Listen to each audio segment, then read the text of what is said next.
নমস্কাৰ মোৰ প্ৰিয় বন্ধু বান্ধৱীসকল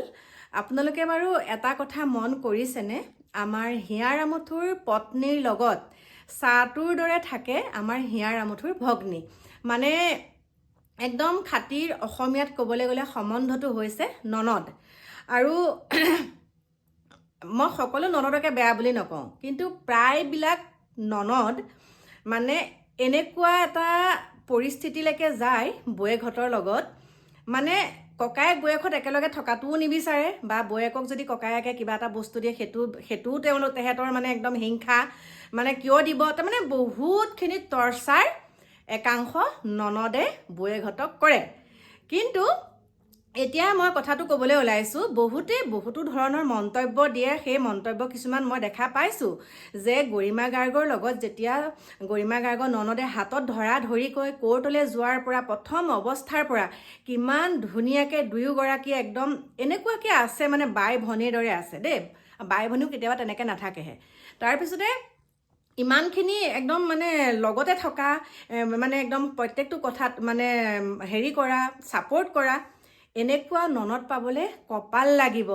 যিসকলে যে কৈ আছে বেয়াকৈ যে জুবিনৰ সম্পত্তিৰ ওপৰত ভনীয়েকৰ চকু পৰিছে সেইকাৰণে এতিয়া গৰিমা গাৰ্গৰ লগত ভালই লগাবলৈ আহিছে আচলতে সেইটো কেতিয়াও নহয় সকলো ননদকে তেনেকৈ বেয়া বুলি ক'ব নোৱাৰি আছে একাংশ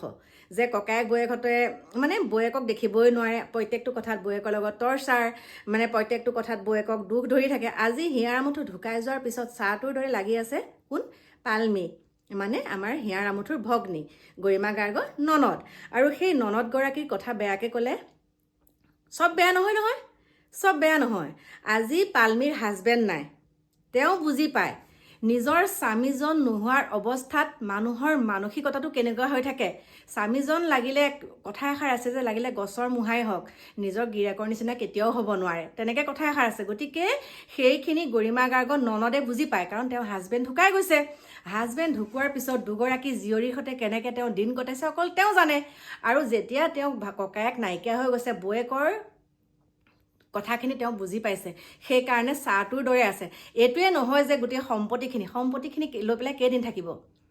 কোনে কাৰ সম্পত্তিক লৈ পেলাই ইমানখিনি হাবিয়াস কৰিব পাৰে সম্পত্তি কি কৰিব আজি আছে কাইলৈ নাই সম্পত্তিলৈ মানুহে লগত লৈ যাব নেকি গতিকে এনেকুৱা ধৰণৰ মন্তব্য নকৰিব আপোনালোকে ছাপোৰ্ট কৰক যে এনেকুৱা এগৰাকী ননদ পাইছে যে বৌয়েকৰ লগত সাতুৰ দৰে থাকে মই কেইকপিমান বাৰু ফটো দি দিছোঁ আপোনালোকে চাব মোৰতো চকু পানী ওলাই যায় এনেকুৱাও ননদ আছে যে বৌয়েকে কান্দিছে বৌয়েকৰ হাতত ধৰি পেলাই একো নাই চিন্তা কৰিব নালাগে এনেকুৱা ধৰণৰ কথা কিন্তু একাংশ ননদে কি কৰে জানে বহুত বেয়াকৈ ক'ব বহুত বেয়াকৈ পাইছোঁ ন প্ৰেক্টিকেলি পাইছোঁ কাৰণে কৈছোঁ ইমানেই বেয়াকৈ কয় মানে সেইকাৰণে কৈছোঁ সকলো ভগৱানক দিব লাগে আৰু মই দেখাই দিছোঁ আৰু যিসকলে কৈ আছে যিসকলে কাৰ প্ৰৰোচনাত পৰি আমাৰ সেইজনী যে চিকা শৰ্মা বাইদেৱে বহুত বেয়া ধৰণৰ মন্তব্য দিয়াৰ পিছতে আমাৰ গৰিমা গাৰ্গৰ ননদৰ ওপৰত মানে আমাৰ হিয়াৰ আমঠুৰ ভগ্নীৰ ওপৰত এনেকুৱাখিনি মন্তব্য কৰিছে একাংশই কালিও পালোঁ 2-3মান তেনেকুৱা পোষ্ট যেতিয়া কোৰ্টলৈ গৈছে আমাৰ হিয়াৰ আমঠুৰ পত্নীৰ লগত ধুনীয়াকৈ ভনীয়েক আৰু পত্নী যেতিয়া গৈছে কোৰ্টলৈ তেতিয়া দুয়োগৰাকীয়ে হাতে ধৰাধৰিকৈ গৈছে যেতিয়া মিডিয়াত বাইট দিয়ে দুয়োগৰাকী লগতে থাকে তাৰপিছত কি কৈছে এইজনী বোলে সম্পত্তিৰ কাৰণে আহিছে জীয়েক দুজনী আছে গিৰিয়েকটো মহিলা আমুক তামুক নাপায় মহিলাৰ শত্ৰু নাপায় উৎসাহ দিয়ক জাষ্টিচ পাব লাগে আজি বেয়া লগা নাই আজি গৰিমা গাৰ্গে কেনেকৈ কান্দিছে চকুকেইটা দেখিলেই মানে বুকুখন কঁপি আহে আমিতো শান্তিয়ে পোৱা নাই এইবিলাক চিলেকশ্যন মাৰো বুলি আমাক খালি ন্যায় লাগে গতিকে মই দেখাই দিছোঁ কেইখনমান প্ৰতিচ্ছবি আপোনালোকে চাওক আৰু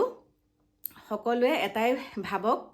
যে আমি হিয়াৰ আমঠুৰ নিচিনা মানুহ দ্বিতীয়জন কোনো নাই আৰু নোলাবও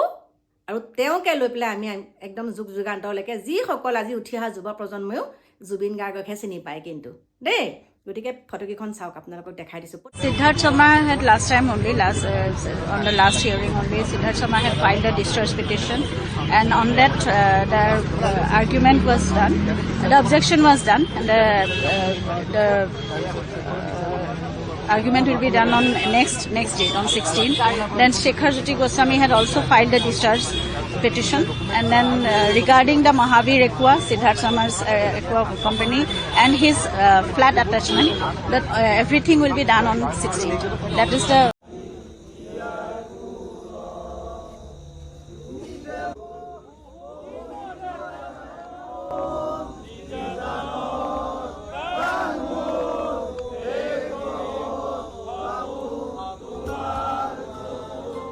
মই এটাই কথা ক'ব বিচাৰোঁ, মোৰ মানুহজনক মই হেৰুৱাইছোঁ, তেখেতক মই ঘূৰাই নাপাওঁ কেতিয়াও, কিন্তু তেওঁ উচিত ন্যায় পাই যাবই লাগিব। আৰু সেই মানুহজন সকলোৰে মানুহ আছিল, সকলোকে নিজৰ সৰ্বস্ব দি পেলাই ভাল পাইছিল। সেই মানুহজনৰ লগত অন্যায় কেতিয়াও হ'ব নোৱাৰে।